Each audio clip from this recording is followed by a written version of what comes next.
Muy buenas, soy Santiago González Varas Ibáñez. Vamos a hacer una reseña de la política de Aristóteles. Son 2 tomos, aquí en Editorial Folio, Biblioteca de Filosofía.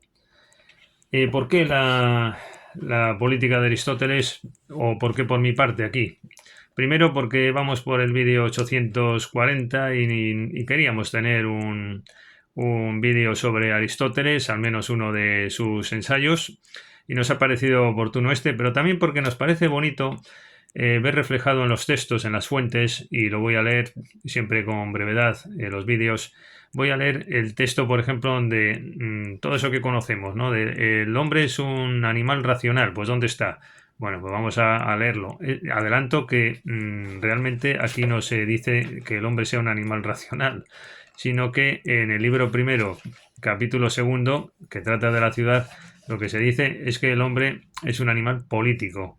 Concretamente, vamos, ¿qué dice? Pues por cumplir con lo que estaba comentando, ¿no? De ahí se colige claramente que la ciudad es una de las cosas más naturales y que el hombre, por su naturaleza, es animal político o civil, y que él no vive en la ciudad, esto es, y que el que no vive en la ciudad, esto es errante y sin ley, o es mal hombre o es más que hombre, como aquel a quien vitupera Homero con estas palabras: hombre sin ley, sin suerte, sin morada. O eres Dios o no eres nadie, si no vives en una ciudad. Bueno, esta es una de las primeras claves de la política de Aristóteles, el hecho de que el hombre es un ser social, vive en comunidad, en la polis y en un entorno familiar.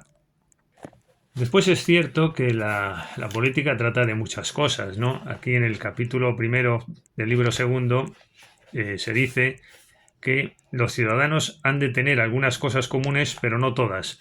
Esta es una preocupación aristotélica, me parece muy cuerda, muy sensata.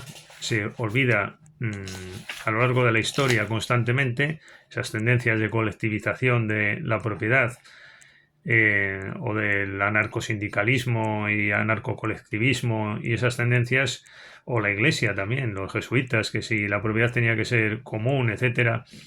Pues yo creo que aquí hay una posición de cordura y después lo va a relacionar, en el fondo, el derecho de propiedad. Lo va a relacionar con la crítica que se puede hacer a determinadas formas de gobierno que van más allá de lo lógico y de lo cuerdo, ¿no? Después dice aquí el capítulo segundo: se demuestra cuán perjudicial es aquella comunidad que Sócrates ponía de los hijos y mujeres. Bueno, pues tampoco está de acuerdo Aristóteles con esto. Vuelve a insistir en que no es positiva la comunidad de bienes a nivel social. Después pensamientos muy modernos, como todos sabemos, que siempre se atribuyen a Aristóteles, ¿no? Aquí, por ejemplo, en el capítulo sexto, la página 91 del primer tomo que manejo, se disputa si han de mudar las leyes y cuáles han de ser y cuándo. Se hacen referencias a distintos gobiernos del momento y se incide mucho en el ciudadano virtuoso. Pero bueno, la segunda clave importante, después de lo del hombre político y el hombre virtuoso que tiene que vivir en la ciudad y gobernar adecuadamente, y consejos del legislador, estudio de distintas formas de gobierno por referencia a las localidades próximas, pero la segunda clave estaría en las formas de gobierno, en la aristocracia, la monarquía y la república, y sus posibles evoluciones, no siempre en positivo ni mucho menos, sino lo contrario, hacia la oligarquía, la tiranía y la demagogia. Primero, me parece muy interesante el hecho de que se estudien distintas posibles formas de gobierno. Lo digo porque esto contrasta con la mentalidad de hoy, que solo estudiamos una como concebible, que es la democracia. Hombre, yo creo que esto es un avance, lo nuestro, evidentemente, porque ya descartamos otras formas de gobierno, pero no deja de ser singular que aquí se contemplan las distintas posibilidades, ¿no? Pero bueno, lo más interesante del pensamiento de Aristóteles para mí siempre ha sido esa manera, esa concepción evolutiva, ¿no? De cómo pueden degenerar unas formas de gobierno, y en el fondo pues todo esto vienen a ser consejos para no degenerar, no corromper una determinada forma de gobierno por prácticas viciosas de los humanos, en el fondo, ¿no? Por ejemplo, aquí en el tomo 2, en la página 14 de la política, pues se dice, hombre, en la oligarquía, pues lo que no se puede es abusar del poder de los pocos sin dejar participar a la gente en los gobiernos. Y por contra o por contrapartida, lo que no se puede cuando sea una república, pues es pretender que todos sean completamente iguales. Lo podría leer, pero bueno, aquí está, es el parágrafo 1303b de Burgos. Después, en el capítulo 5, también se dice por qué se producen las alteraciones en la democracia. Esta parte sería hoy día la más interesante. Quizás que una oligarquía degenere en tiranía, etcétera, no sea tan interesante hoy día, pero sí que los consejos que se dan precisamente para que la democracia se perfeccione y que no se produzca un ocaso de esta forma de gobierno. Hay que entenderlo así. Entonces yo creo que son consejos realmente útiles. Y entonces dice aquí por qué las democracias fracasan muchas veces, porque gobiernan los malos. Es que además es que esto lo vemos, ¿no? Lo vemos como muchas veces. Yo creo que tenemos esa sensación de que la gente de más valía está quedando fuera de las formas de gobierno. Esto nos llevaría muy lejos, pero creo que no hace falta explicarlo mucho. Los gobiernos están dominados por personas quizás que no son los que deberían gobernar, y sin embargo otros pues están quedando fuera de toda intervención pública, y eso no es positivo. Y después también aquí se dice, por ejemplo, que se hacen agravios a la gente por parte de las formas democráticas, haciendo que se les disminuyan las haciendas y se repartan por partes iguales, o aplicándoles cargas públicas o calumniándolos para confiscarles los bienes. ¡Ojo, qué gran verdad todo esto! Una gran verdad histórica. Son verdades como puño, ¿no? Parece mentira que después tantos siglos tantos siglos después hayan corroborado después esta gran verdad, ¿no? El cómo se calumnia a la gente, algunos a los valiosos y virtuosos incluso, ¿no?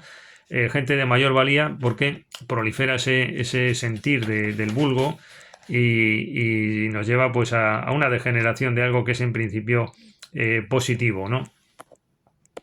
Esta concepción evolutiva es realmente interesante, ¿no? En la página 27 dice: deshácense, pues, todas las maneras de gobierno, unas veces por sus propios vicios y otras por motivos externos. Y seguidamente, en la página 28 de esta edición, capítulo 8, se dice cuál es el propósito realmente de Aristóteles, ¿no? Lo que quiere realmente es aquí que comprendamos los medios para su conservación. Es decir, también Aristóteles nos da consejos no por criticar, sino para conseguir que se produzca la conservación de lo que lo merece. Bueno, pues hay una tercera clave no conocida, y a mí me parece apasionante y una de las cosas mejores de la política de Aristóteles, que es aquí el capítulo 6, en la página 146, ya terminando la política, cuando Aristóteles se enreda en otras cosas que parecen más banales, pero aquí hay un capítulo maravilloso sobre la música y en el fondo su relación con la política. Es un pensamiento muy moderno. Yo lo trato en un próximo ensayo que publicaré no tardando mucho, creo, y es esta concepción de la música como algo positivo, pero que también puede tener elementos negativos, como también decía Thomas Mann y muchos otros.